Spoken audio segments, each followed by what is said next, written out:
Neil deGrasse Tyson has flubbed yet again. After studying for years on why atheism is just utterly wrong, I'm going to give you 3 fatal flaws that Neil deGrasse Tyson makes in his presentation or his version of the truth. Let's just jump right in.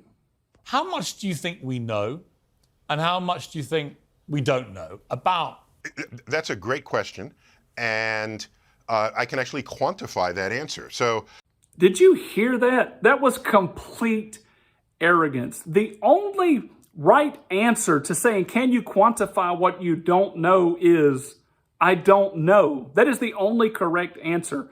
Neil deGrasse Tyson here is trying to make himself appear to be smart, and he is quantifying what he doesn't know by what he already thinks that he knows. And that is a tactic to make science look better and to have a more comprehensive view of reality.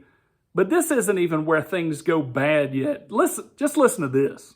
Dark matter, you might have heard about. So dark matter is 85%. It's responsible for 85% of the gravity in the universe. And we have no idea what it is, but we can measure it. Wow. Neil never ceases to amaze. Did you hear how he said, dark matter, you might have heard of it? He automatically assumes that his interviewer is stupid. Like he doesn't read, like he doesn't do any kind of background on the people that he is interviewing. And he starts off on this dark matter tangent. And one of the reasons that Neil deGrasse Tyson would bring this out of the closet is because it's a one-up scenario. It's one of the largest concepts out there. That's one of the reasons he's referenced it at the beginning, because it's 96% of everything. But there's something you should know about dark matter. It's disputed. You see, with Einstein's theory of relativity, it's a great formula, but it doesn't explain everything. There's oddities, like with the rotation of galaxies and whatnot, that just doesn't explain things perfectly well. And so dark matter was introduced as a mathematical theory to help validate Einstein. Now, one of the reasons that Neil deGrasse Tyson wants to stand on top of dark matter and on top of the shoulders of Einstein is to make himself look good. And I think there's a huge problem here. Another gentleman that I viewed a video on several weeks ago stated this, and I was like, I'm in full agreement that DeGrasse Tyson is not a deep thinker. He is more just a knowledge regurgitator. And so he just takes the most popular scientific knowledge and just kind of propagates it and doesn't really think through the substrates of it. I mean, let other people fight and worry about that. He's going to worry about his presentation. Well, professors like Eric Verlinde, or maybe it's Eric Verlinde, from the University of Amsterdam are proposing different scenarios such as emergent gravity in place of this whole dark matter thing. And there's a reason for this. There's a reason they're looking for other theories.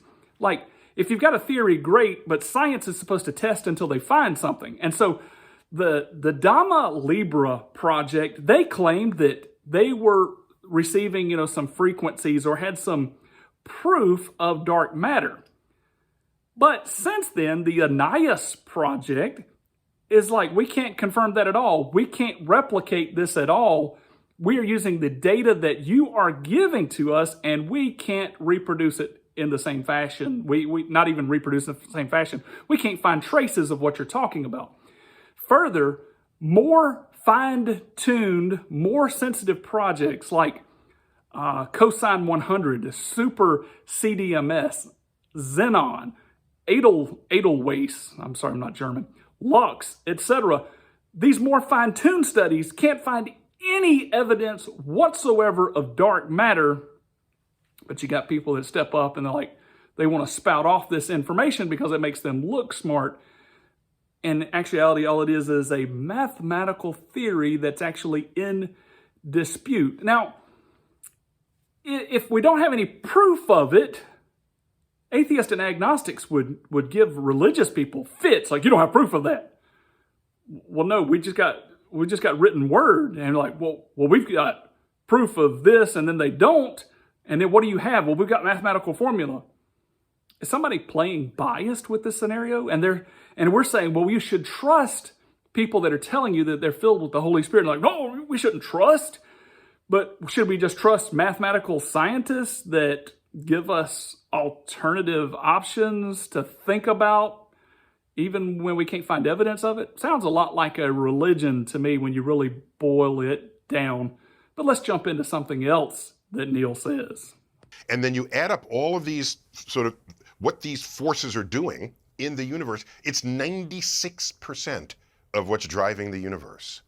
And all the forces of nature that we know and love, gravity, electromagnetism, the strong and weak nuclear forces, life, chemistry, biology, physics. So here we have Neil trying to quantify what we do know, so that he can talk about the things that we don't know. And he's like, we know 4% of this, that, and the other. And he talks about gravity, electromagnetism, strong and weak nuclear force, biology, chemistry, physics, etc. But do we really know those things? Neil has very neatly put those in a category of what we know. And I'm just going to point out two things here, gravity and chemistry. Do we know gravity and chemistry? Is that in the realm of what we know? Because that is where Neil placed it. And what he's trying to do is build this image up of himself and of science, where they are these super intellectuals that have this vast knowledge, and he'll do whatever it takes to make that case. But let's just think about gravity for a second. Do we know what gravity is? Absolutely not. All that we know is that we can measure the resistance of gravity. That's what we know about gravity. We don't know anything else. Further, what do we know about chemistry?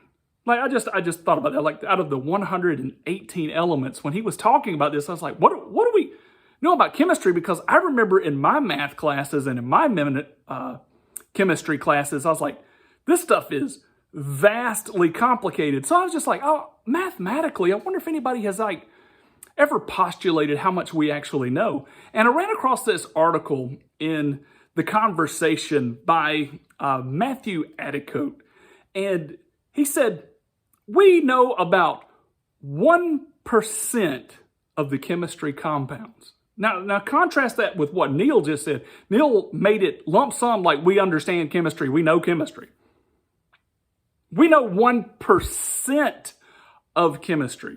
To clarify that even more so, a chemist that is working with a singular compound might spend the rest of their entire career just rearranging and toying with that one compound of the 1% that we know about. There are some chemical compounds that are up to 3 million atoms large.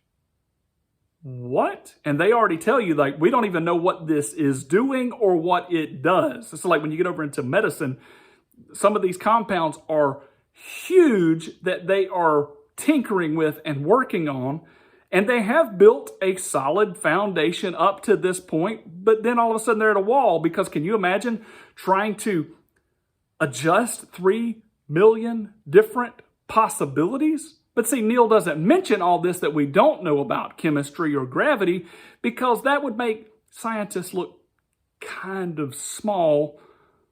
But let's just keep looking at this, because this isn't the last interesting thing that Neil states. So we know 4% of what's going on out there. But also keep in mind that as the area of our knowledge grows, so too does the perimeter of our ignorance. Did you notice how cunningly and craftily that Neil deGrasse Tyson said, our circle of knowledge, as it expands, so does our perimeter of ignorance? Talking about comparing apples to oranges, or in this case, apples to feudalism, these two concepts are totally incompatible. You can't compare and contrast here. Everyone knows that when you have a circle and you're trying to calculate the area of it, that it is not in the same understanding as linear measurement.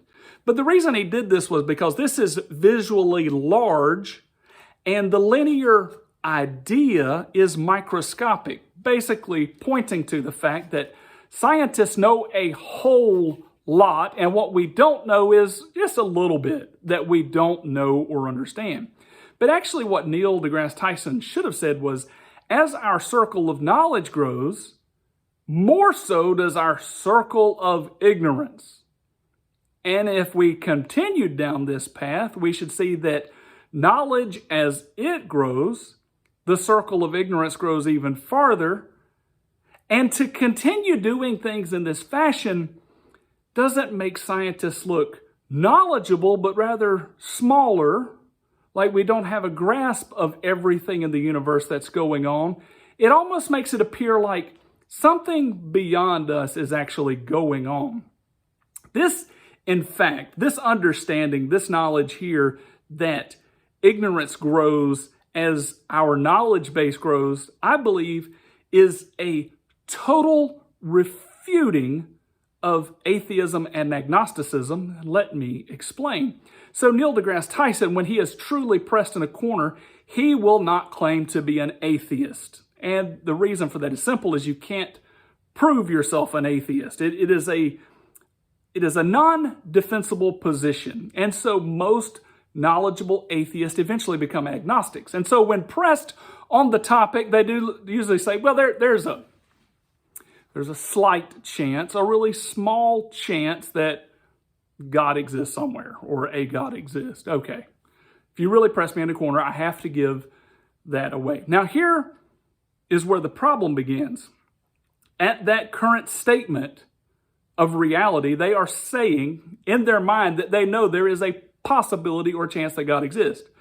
So as their knowledge grows, their understanding of what they don't know grows further, which also expands that chance that God exists into a larger format. Now, at this point, it does no good to say, no. Now we have more proof, more knowledge that God doesn't exist, because the part where we can't prove or know, or the things that we don't understand, has grown larger as well.